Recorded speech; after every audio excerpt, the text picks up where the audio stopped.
O assunto de hoje talvez é meio polêmico, talvez não é, talvez seja a opinião geral aí, mas eu sei que muita gente vai ter opinião ao contrário, o que é bom, que dá pra gente discutir sobre isso.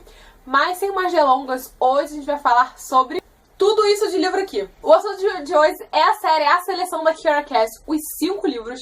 Eu não vou falar sobre os livros de contos, porque não vem ao caso aqui com um assunto geral. Mas vamos lá, que eu vou tentar fazer com que esse vídeo não fique muito extenso, porque, né, vamos falar de 5 livros. Primeiro eu vou falar sobre a primeira trilogia, né, que é a série A Seleção, a trilogia Seleção. Depois eu vou falar sobre a duologia com a Herdeira e a Coroa, pra ficar dividido e vocês entenderem bem a minha linha de pensamento. Ou pelo menos eu vou tentar. Então, vamos começar. Esse vídeo vai conter spoiler da série, sim, porque não tem como comentar sobre ela sem. Mas eu vou falando spoiler meio que aos poucos. Primeiro eu vou falar da seleção. Eu não vou aprofundar muito nesse assunto, não vai ter muito spoiler. Não vai ser aquela coisa, morreu fulano. E depois eu vou falar de A Herdeira e a Coroa. Aí vão ter spoilers de A Seleção, obviamente, da série.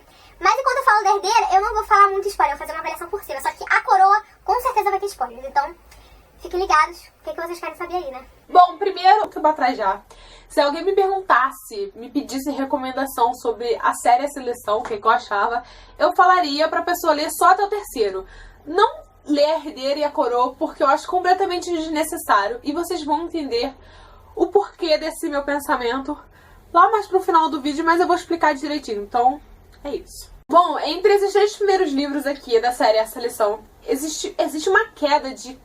não de qualidade exatamente, mas de conteúdo, eu acho que essa palavra se encaixa melhor, do primeiro até o terceiro. O foco da história, ela foi mudando de uma maneira muito clara e acabou que foi se misturando ao mesmo tempo e não ficou uma coisa muito certa. Começou a ser muito confuso. Quando a Seleção surgiu, começou a bombar, ela é descrita como uma série distópica. E foi o que mais me fez querer ler essa série, porque na época eu tava naquela hype de distopia, com Jogos Vorazes, Divergente. Então, né, vamos ler mais uma distopia. Só que a distopia ficou de lado e o fator principal na história começou a ser o romance. Mas não o romance em si, mas a seleção de uma forma como um reality show. Por isso que muita gente compara a Seleção com The Bachelor. E não que isso seja uma coisa ruim. A série não foi planejada pra ser tipo The Bachelor, então ficou confuso e não me agradou muito. Mas como a escrita da Kiera Cass, ela é muito boa. Por ela fluir muito rápido, acabou que o livro foi e eu me entreteve, eu gostei dessa trilogia, fiquei satisfeita em alguns aspectos, e é isso. Agora, sobre o final desse livro, que vai dar um link pra eu falar dos outros 2. O final de A Escolha, ele não foi um final explicativo no sentido da história do país, lá da distopia em si. Finalizou a série bem em relação ao final dos casais, fechou a história de uma forma ok, mas o que tinha que falar, o que tinha que resolver, não foi feito. Como é que ficou o país? Porque no final diz como é que vai ficar. Tipo assim, dá um entender mais ou menos do que estão planejando fazer, mas não mostra como ficou. E essa foi basicamente a brecha que deixou espaço para A Herdeira e a Coroa. Então agora a gente vai falar sobre A Herdeira e a Coroa. A minha opinião geral, esses 2 livros eles foram desnecessários e forçados. No sentido de que a editora, a autora também, tava só querendo vender, então eles empurraram mais 2 livros pra vender mais, pra ter, tipo, dinheiro. Foi completamente comércio isso aqui. E é uma história que, no final, não deu certo pra mim. A Herdeira, pra mim, não foi bom, porque eu não gostei da protagonista. Porque a gente esperava algo por ela ser filha do Maxon da América. Então, chegou esse livro e a história dela, ela não parecia a filha do Maxon da América. Parece que ela teve uma criação totalmente diferente dos irmãos.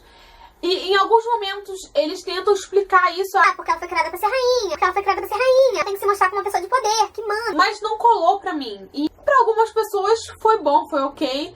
Mas eu achava que eles podiam... Eu achava que Kiera Cass podia ter trabalhado isso de uma outra forma. Mas é aquilo que eu já falei, Kiera Cass escreve bem. Então mesmo a história não sendo tão boa assim, o livro flui. E eu me entretive, eu me diverti lendo, passei o meu tempo, não fiquei entediada. Então pra mim já é um bônus isso. O final desse livro parece que foi aquela coisa forçada, jogada assim, pra criar um gancho ainda maior pro próximo livro e deixar todo mundo desesperado com essa decisão louca que a autora teve. Com isso a gente entra em A Coroa, que é o último livro da série que, teoricamente, encerrou tudo. Vamos começar. Uma das coisas que mais aconteceu aqui foi a mudança radical de personalidade da Adeline, do do Herdeira pra esse livro. E isso tem muito a ver com o que aconteceu no final de Herdeira, que é o fato da América quase ter morrido, ter tido um troço lá que foi super desnecessário. E aí temos uma nova Edelyn e a coroa. Outro problema desse livro aqui foi o surgimento de um pseudo-vilão do nada.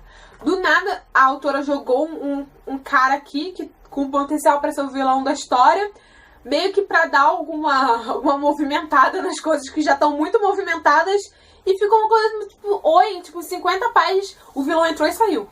Assim, enquanto eu li a história, eu tava achando legal, tava achando divertido, estava me entretendo, apesar dos meus problemas com a história, exatamente por conta da escrita da autora. Mas chegou nas 50 páginas finais, tudo começou a acontecer tão rápido que eu fiquei assim, oi? Mas como? O final é basicamente focado na solução dessa segunda seleção e nos problemas políticos, que pra mim era o mais interessante ali, e foi de uma forma assim que não tinha como. Foi tão do nada a forma como tudo foi resolvido em questão à política do país, que não tinha como uma pessoa sozinha tomar toda aquela decisão e anunciar pra todo mundo, sem antes falar com, tipo, seus conselheiros, com outras pessoas pra discutir esses fatos. Porque é uma política aqui, então nada acontece do dia pra noite. E é basicamente o que esse livro mostra, que tudo acontece do dia pra noite. E pior, foi tudo resolvido em meia página. Todo o problema político que o país estava passando durante 2 livros foi resolvido em meia página.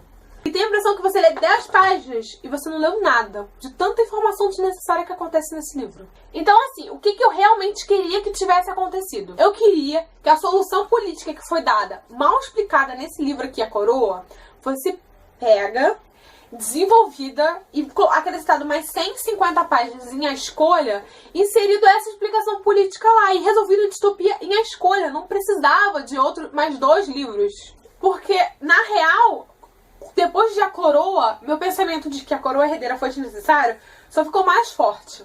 Vou falar minhas notas de cada livro agora. A Seleção eu dei 5 estrelas, A Elite eu dei 4, A Escolha eu dei 3,5, A Herdeira eu dei 3, A Coroa eu dei 1 estrela. Porque eu já esperava que fosse ruim o livro, eu já esperava que eu não fosse gostar do final, já tava conformada com isso, porque todo mundo que tava lendo tava me comentando comigo, tava falando que não tinha gostado, que o final foi corrido, o final foi isso, o final foi aquilo. Só que quando eu li, foi pior do que eu esperava. Eu já estava com a expectativa 0, mas foi pior do que a minha expectativa. E é isso, esse é todo o meu pensamento sobre a série A Seleção. Me conta aqui embaixo quais são os seus, se você já leu, se você tem interesse. E é isso.